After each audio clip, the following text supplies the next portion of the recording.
on it. All right, we're on it now. Okay, pause.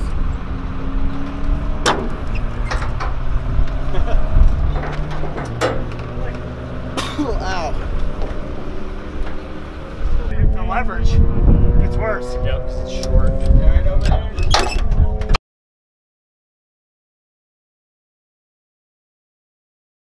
So as I was turning into turn 10, there was no car behind me whatsoever. So I'm like, okay, great, let's turn into turn 10. And out of nowhere, what felt like a concrete wall just completely hit the passenger side of my car. And it was the most treacherous noise that I've ever heard. And to this day, I still have like that sound. It was so ear-piercing, but it was so deep at the same time. I can't even explain besides those words, like how it, what it felt like, or what it sounded like. Well, I have a saying. There's a couple of sayings. One is, like motorcycles, there are two types of riders: those that have been down and those that are about to go down. Yeah. So, as a racer, as enthusiast, two types of dudes: they've written off a car or they're about to. Yeah. Yeah. You're on the other side now. Yep. I've been where you're at. You were there with me in Pikes Peak, Yep. 2013. Yep. That was a long ass ride home. Yeah, it was. That was a long ride home. The both of us were going through a lot of unfortunate things. I'm gonna have to say, with me not knowing that this collision was about to happen, if I did look and see him like at the last second, I would have probably tensed up, and that could have ultimately led to more injuries. Absolutely. Probably a lot more, possibly a broken bone or more severe bruising. Nah, so from what I understand, the Camaro guy's also unharmed. You had a couple of cuts and stuff. Yep. So the other driver, he came up to me after the collision and said, "I'm so sorry, man. This is so tough. Like I feel so bad for you."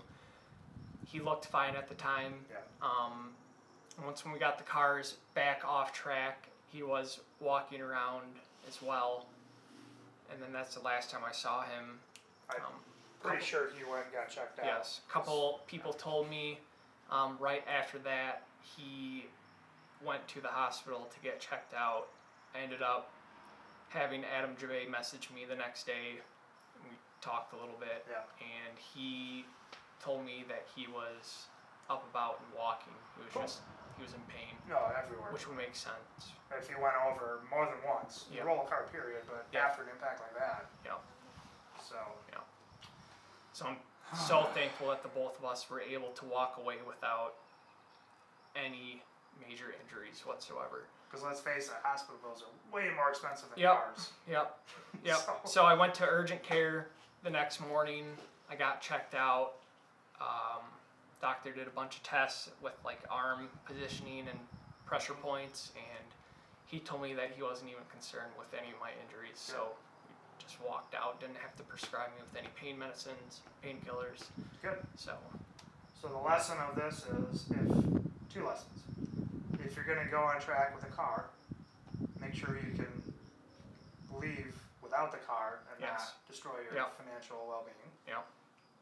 Also, proper safety equipment. Yep. So without this roll bar that was put into my car, like I wouldn't probably be standing here today. This car probably would have been shredded into two pieces, or it could have legitimately been a taco.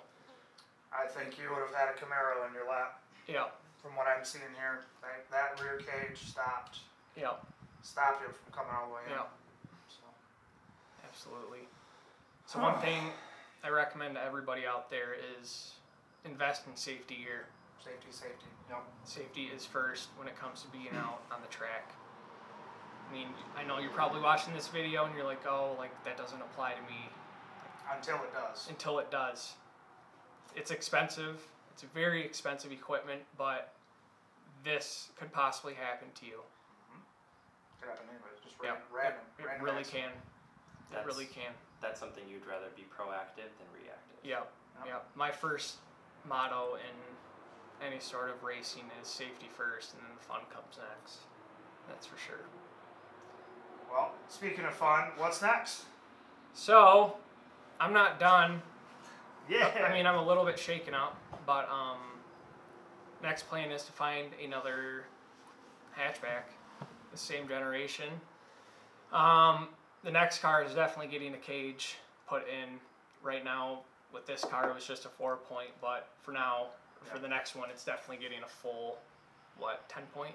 Or Yeah, we should try to tie the strut towers in and stuff too, for rigidity, but for also safety. Well, with that, I don't think I can have bars to the strut towers. So on that note, I know Jabay said he's going to rewrite some rules for older cars, because these newer cars are built like tanks. Yeah. And the passenger compartments, they don't give. And the Camaro, it folded where it was supposed to, but the door opened. After an impact like that and rolling, on the driver's door, the door will open right up. Right. So newer cars are a lot stronger than these older cars. Yeah. I'm pretty sure they're going to make some tweaks and allow you to do stuff like that for safety. Yeah. Because you're lucky that the car didn't break in half. I mean, where you're sitting, where your butt's at, that is more than 12 inches inboard of where it should Easily. So. Yeah. Oh yeah. I mean, I'm pretty sure that the other car was in worse condition than mine. Yeah, you properly killed a Camaro. Yep. So people, this is legitimately a tin can. This car weighed in at 2374 the last time I corner balanced it with me in it. And the Camaro, brand new, it's in excess of 34. Oh, you're probably close to 4,000. Okay. So the Camaro is in excess of 2 tons. Yep. Easily 2 tons. And I still have all 4 wheels. roll My up car the still trail. rolls too. It still runs. It's just amazing to see like what proper safety equipment can do. Mm-hmm. It's just, yeah, it's straight up amazing. Yeah. Cool. One more thing that I think of is, I mean, I was talking to you about this. This is probably, it's got to be probably the worst impact at GRIDLIFE. Oh, worse than this is the worst So, accident of Gingerman, isn't it? Yeah, This is the worst accident in Gingerman. I think so. I've heard that.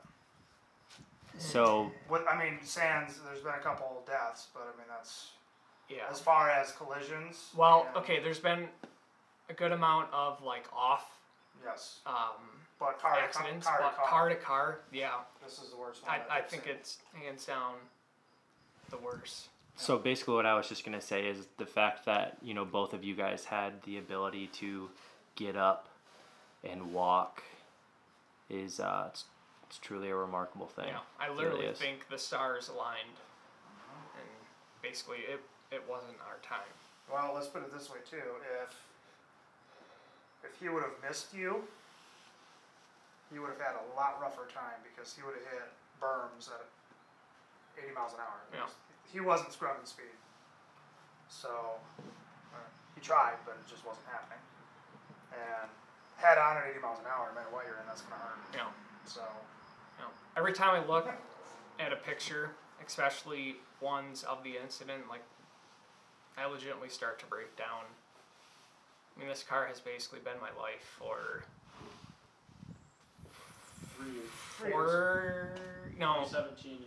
3 years now. Literally have no life other than working on this car. Everybody makes fun of me for it, but I know. there is a reason why I worked on this car every single time before a track event, like countless hours, is because I wanted to make sure that nothing like this would happen, or to this extent. Yeah. You always double check your nuts. Nice. Always, That needs to go on a t-shirt. always check your Check your nuts. With Evan's face in his hand doing this. Yep. Always check your nuts. Always check your nuts. Wow. So, Yeah, man, I texted him, I think it was like the next day, because I sent him like the snippet of basically like 15, 20 seconds before, and like the minute you basically stopped and you said, oh my God, but I listened to the rest of it. I literally told him, I was like, dude, I cried. Yeah. Like, I cried. I wasn't crying. I think it's because I had like no, I don't even know. Like, this what- isn't real. Yeah. Yeah, it was just out of fear and utter shock. That's what I'm saying. Like, you can hear that. Yeah. Was Like it pretty loud, too? Yeah, like I could hear you like loud and clear. Well, I mean, it would make sense that you could probably hear it loud because all the glass is There's completely no windows. out of it. So. But I shattered. yeah, that was one thing I told him. I was like, I just listened to it just to like kinda Just see be a what- part of. dude, being a part of that. And again, I've only barely known you for like a month, if not. You've definitely been through a lot. it just made me feel so like you said, how this has been your world and this is your life. Like you can hear that, and it's so sad. Yeah. But it's on the come up for 2.0. Yeah, that's for sure.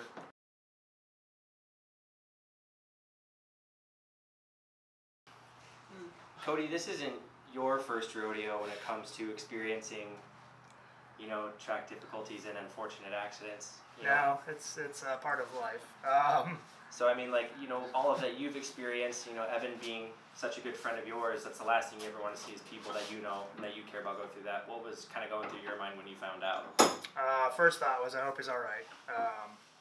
The fact that we didn't see ambulances rush out there, if someone's hurt out there, there's an ambulance with it. Wait, did you see an ambulance? No.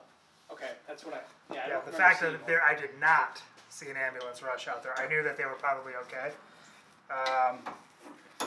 I had my phone on me, but it was on silent. I got a call from Adam. He was gonna have me grab a trailer or something, and I missed the call. But yeah, I heard that there was a car rollover, and my thoughts were, yeah, it was gonna be the Civic that rolled because we knew who was following him. It was the Camaro, and just simple physics, heavy and fast.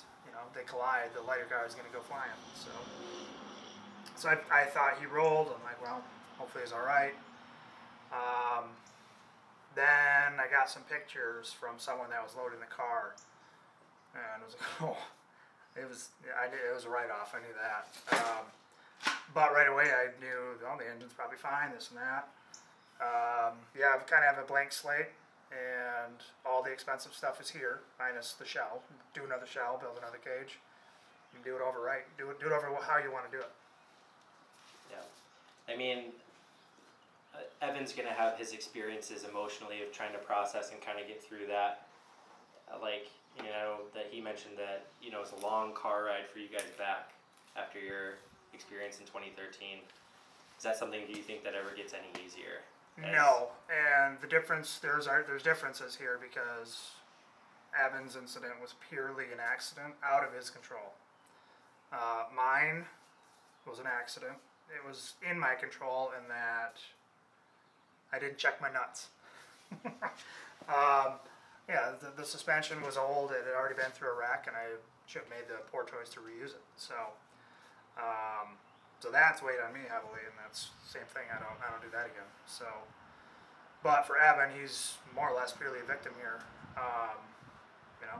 He was just on the track and he got creamed, and that's rough. The consolation is it wasn't his fault, so he could just hold his head high, and he probably would have actually hit his 39 that lap too, 38. You were cooking. I didn't see my predicted time. Well, the fact that we fixed the cooling, the car was running better. Yeah, it dropped close to 20 degrees temperature with that. So, and I think you'd run a 40 that lap, the previous lap. Yeah. So I think you were comfortable again. You have the mindset of where if there's something wrong, you're off. Mm-hmm. Which that's fine. Yeah. But things were good and you were cooking. So. Yeah.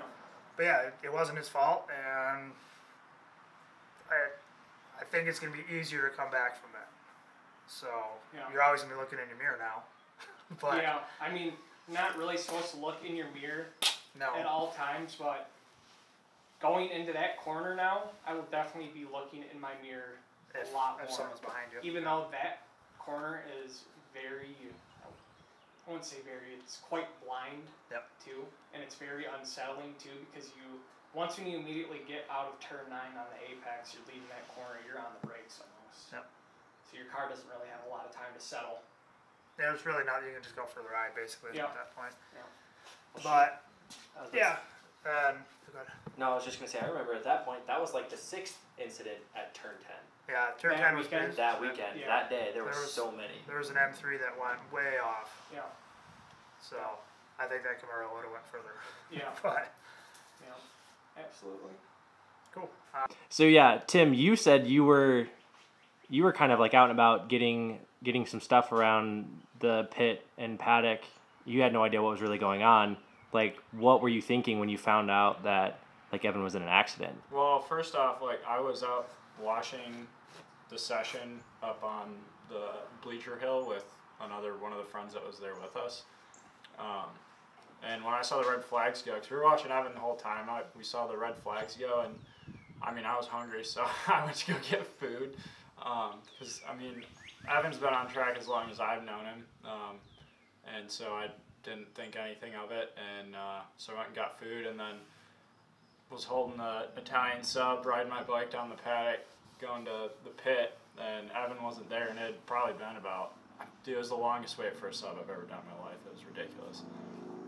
But I went back to the paddock, and it was probably like 20 minutes, and Evan wasn't there, and no one was in the pits, and that's pretty much a telltale sign that something's up. So I was like, oh, well, maybe he's over, just in the staging area or something, getting ready to go back out, because maybe they just cleared track. So I went over there, and no Evan, and so I knew something was up, but I went and asked Chris and Cody and everybody else hanging out over there, and they were all telling me that Evan rolled, which obviously I couldn't hold my sub in for very long after that. So I just ran back to the pit because they were saying that we got to get his truck ready and his trailer ready. So I went back and got everything ready to go and ate as fast as I could before they brought his car back. So All about that food. yeah, honestly, their slubs kind of slap. So not too bad. So, because that was again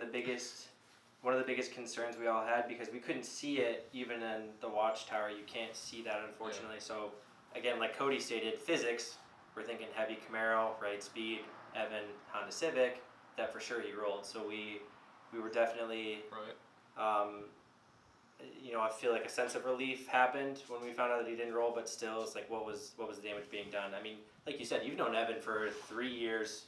Actually, I've known him for way longer than that. Yeah, sorry, way longer than that. But he's had the car for 3 years, and I mean, you've definitely put a lot of time into this. And Evan's such a great friend of yours. Like, that would have been pretty scary.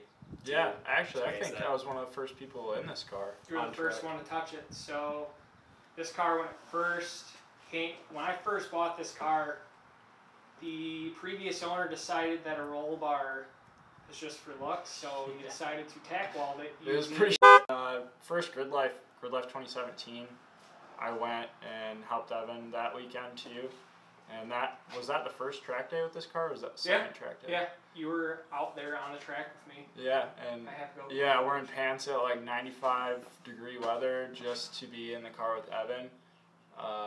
And that was like the first legit time that I actually got tossed in a car, and I'm pretty big, and I don't really, I'm crisscross applesauce on this wheel right now because I'm too big. I was going to say, yeah, you're like, what, 6'3"? Yeah, just about, I think. Yeah. So yeah, you're a tall boy.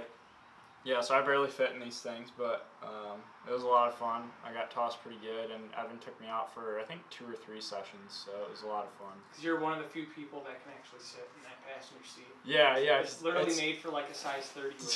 Yeah, it's a tiny seat. You know, I even now I still fit, but yeah.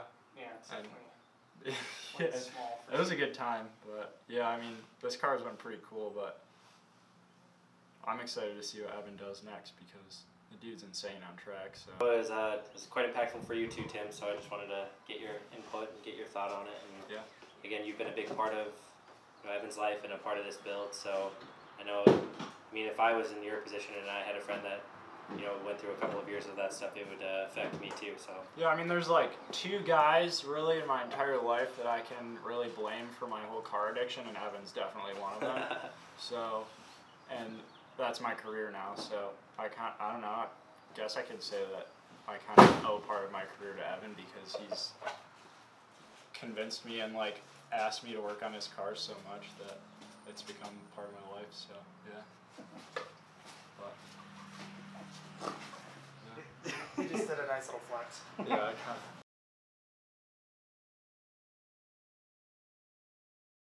Ended up happening is John, Scott Hollingsworth, Cody Loveland, Eric Streeter, and Adam Jabay put together a GoFundMe page to support myself and get a new car up and running, to help me support a lot of the parts that I've lost due to this unfortunate incident.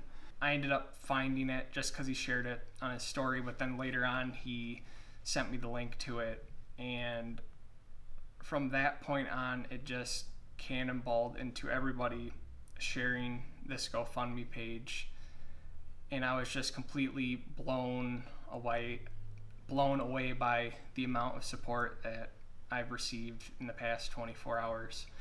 When I went to bed at midnight, 11:30 to midnight, it was at excess of $7,000, and like I legitimately have no words. Like I'm literally stuttering just thinking about the amount of support that I've received and just the amount of shout outs, people messaging me on Facebook. There's been several companies that have offered to replace the parts that have been damaged from this accident for little to no cost. I'm just absolutely blown away. I keep saying this, I literally sound like a broken record, but every single person that has reached out to me, I literally cannot thank you enough. I don't know what to say.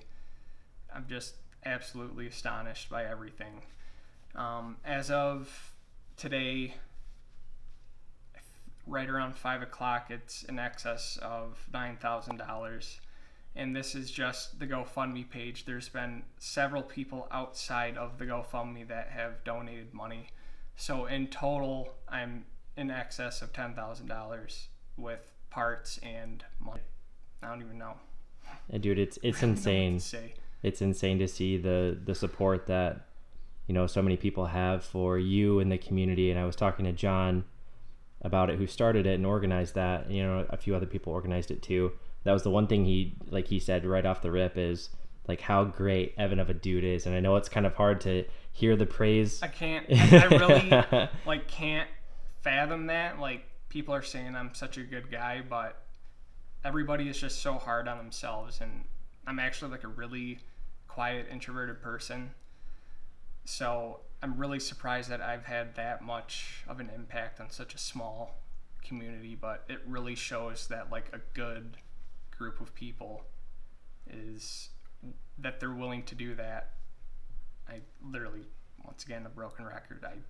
I have no words. Dude, I mean, I've only known you for a little over a month, and like I feel like I've really gotten to know you like super well doing this. We've been on one hell of a roller coaster this entire time. But because of that, obviously before all of this happened, it was because like you're just such a genuine guy. You're such a cool dude. You're such a really great person to get to know and have on your side, just because you care so much about the people that are in your life, and you're willing to do anything that you can, and that just shows. So obviously, I'm the type of person that, for example, like on Facebook Messenger, if somebody sends you a message and it shows a read receipt, like I am that type of person that does not just show a read receipt. Like I will respond back to you regardless of what it is.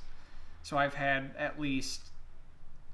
probably had 50 to 60 people message me through Instagram and Facebook just expressing their concerns, and I'm so overwhelmed right now. I haven't gotten to everybody's yet, but I will definitely get back with you and thank you for everything. Even if it's just like, I hope you're doing well. Like, I'm so glad to hear you're okay. Like, I will definitely reach out to you. I'm just like so overwhelmed because I've never had this much support at all. Well, man, like, it's nice. I feel like I'll have like 1 or 2 messages a day from Tinder or a couple of Instagram likes, but like when it's just nonstop binging like the entire it's overwhelming day, yeah, it's really overwhelming. Really overwhelming, and like I have to respond back because it's just the type of person that I am. Well, man, it shows. Again, that's why all of these people are here to message you and show their support on Facebook Instagram, GoFundMe, Yeah. outside of GoFundMe. It's because you're an amazing dude and we want to see you just do the best that you possibly can. Thank you. So we're excited to see what this leads to. Yeah. I know you're already itching because you might be looking at a car right Yep, now. I might be going out of state to the West Coast. Ooh, I think they grow potatoes there, so some good ones. yes, Some good maybe I'll bring potatoes. some potatoes home and You better. I better have get a some Snapchat of breakfast sack potatoes. Yep. Yeah. Oh yeah. So hopefully this works out. I may be getting a little bit too ahead of myself, but it's something that really pays homage to this car and a previous car that I owned. So hopefully this ends up working out. It'll be cool to see, man. And again, I appreciate you letting me come and talk to you about this, Yeah. and sharing your words and your thoughts, because I know it is so hard to message back all of those people and to really show that genuine emotion that you do. Yeah. So Thank you. yeah, thank you, Evan, and then we'll check back in. All right, sounds good, dude. Thank you. See ya. See you later.